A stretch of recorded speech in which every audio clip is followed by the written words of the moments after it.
Good afternoon, everybody. We're joined by Tigers right-hander Casey Mize. If you have a question for Casey, please put in the chat, and we'll take those in the order they are received. Carlos is going to go through and make sure everybody has permission to record that needs it. We just ask that you leave your microphone on mute unless asking a question to avoid any background noise. And once Carlos has everybody with recording permissions, we'll get started in just a second.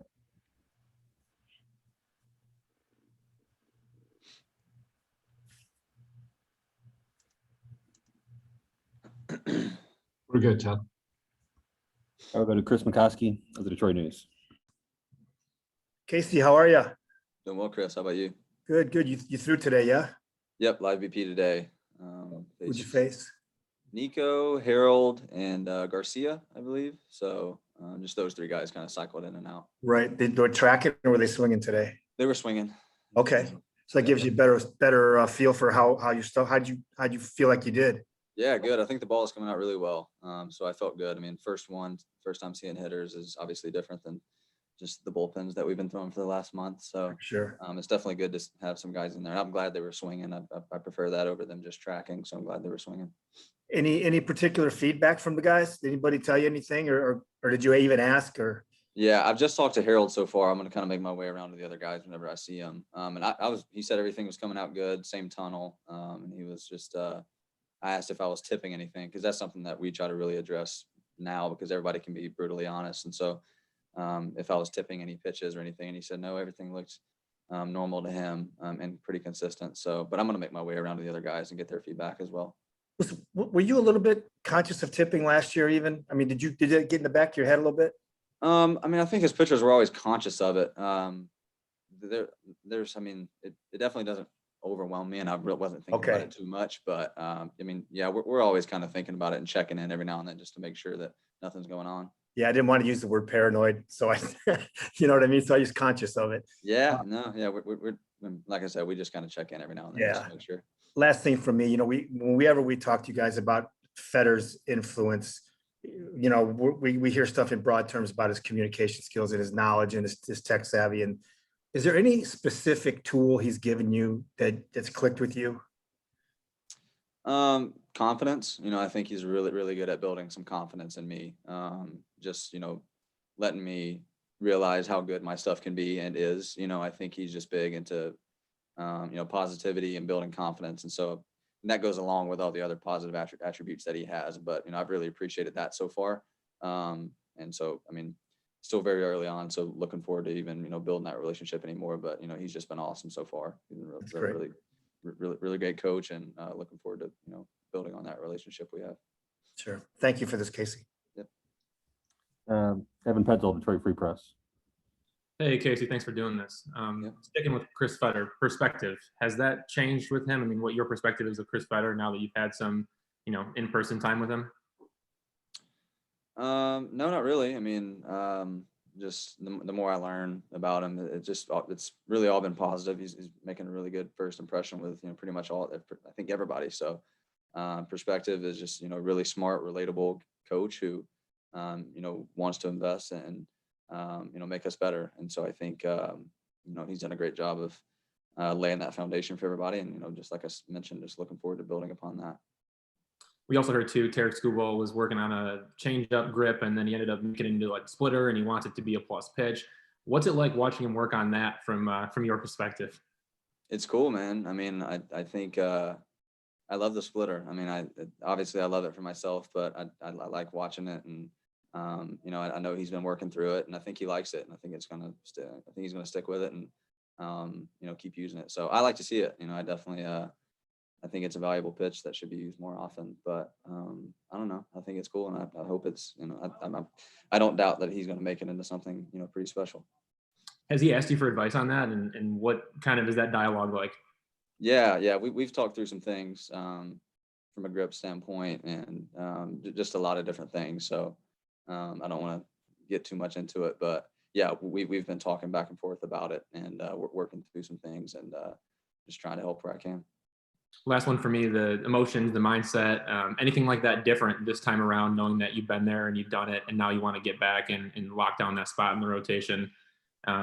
Anything different? than Yeah, last. definitely. It's just good to be here in spring with a chance to, to break camp with the team. I think, the last 2 times I was here, it was just, to show face and gain some experience and be around the guys and to try to get better for sure. But this time is definitely different. I have an opportunity in front of me to make the team. And so it's just up to me to compete and perform and, go take it. All right. Thank you, Casey. Thanks. Thanks, Evan. Nick Austin, Tigers.com. Yeah, Casey, just curious for your take on, how important is it for your development to push yourself outside of your comfort zone? And how have you been doing that this spring in Lakeland, in a place that obviously you've grown a little bit more comfortable in? Yeah, I think it's important. I think, pushing yourself out of your comfort zone allows for some perspective, just in different areas of life. So I'm definitely trying some new things on the mound for sure. So I think that's a little bit out of my comfort zone, but I think it's going to lead to success. So, just trying to really work on those things where I'm getting feedback from, Fett and, people and Juan and people who can see things from a different perspective. And it's definitely, it can push me out of my comfort zone, but, I'm definitely going to, dive in and believe in it if those people think it can benefit me. In what ways would you say that you've taken a step maybe in your mental approach?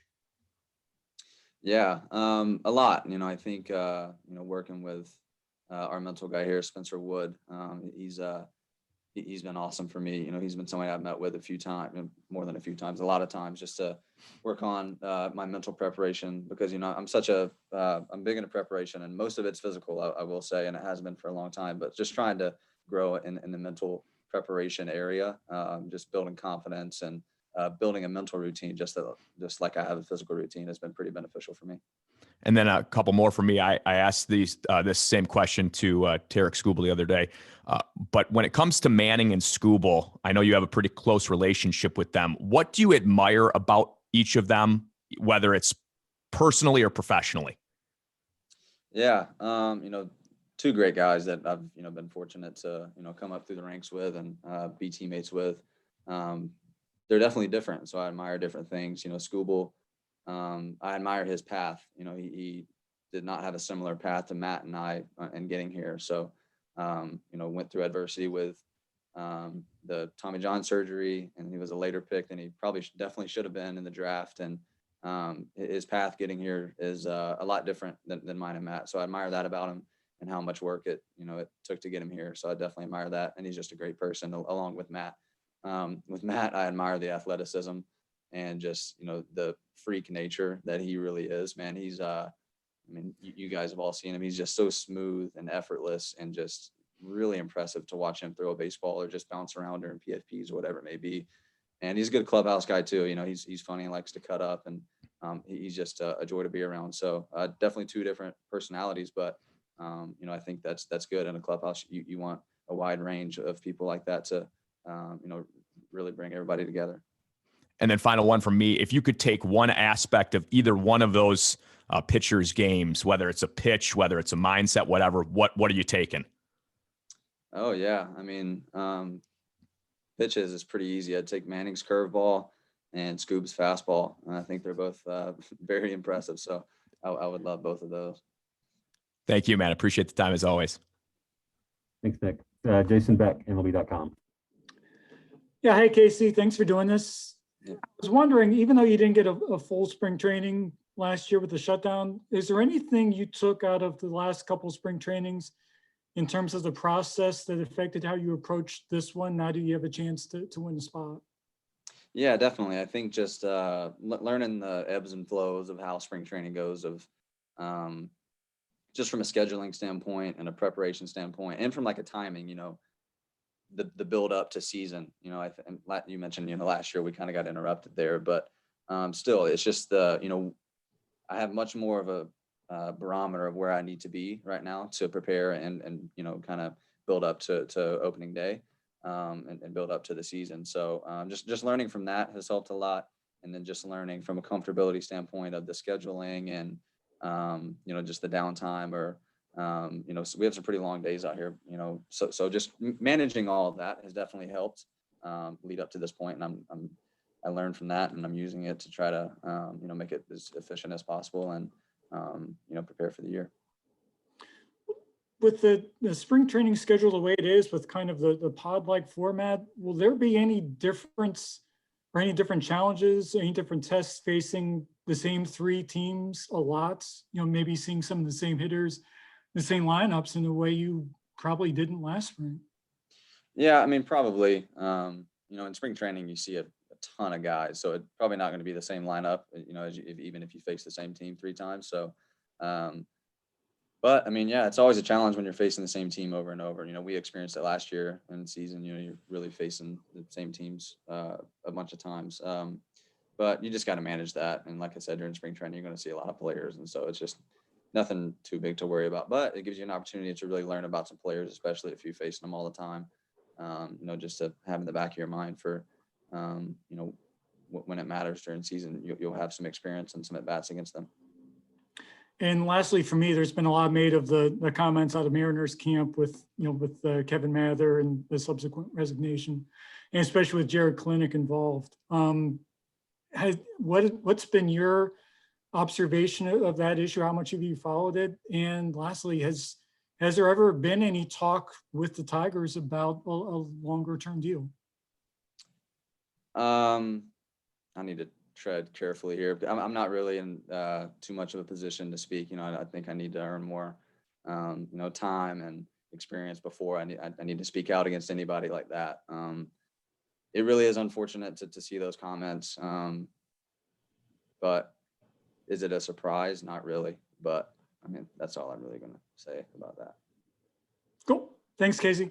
Thanks. All right, thanks, Jason. Matt Shepard, Fox Sports Detroit. Hi, Casey. Good to see you. Hope you're doing well. I remember last year, Galli said that you did a really good job of knowing how to read hitters. I'm wondering how you've improved in that regard and who you're learning from to try and do it even better.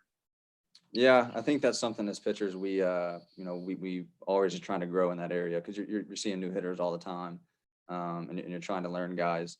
The way I did it, I honestly rewatched a bunch of games that I threw and just kind of replayed through my head, you know, what I could have done differently, and you know, if I made the correct decision, or the catcher and I made the correct decision, and just reading swings and, you know, if they're late, I mean, an easy example, you know, if they're late on things, you know, what are you going to come back with after that? Or if they're early, what are you going to come back with after that pitch, or things like that.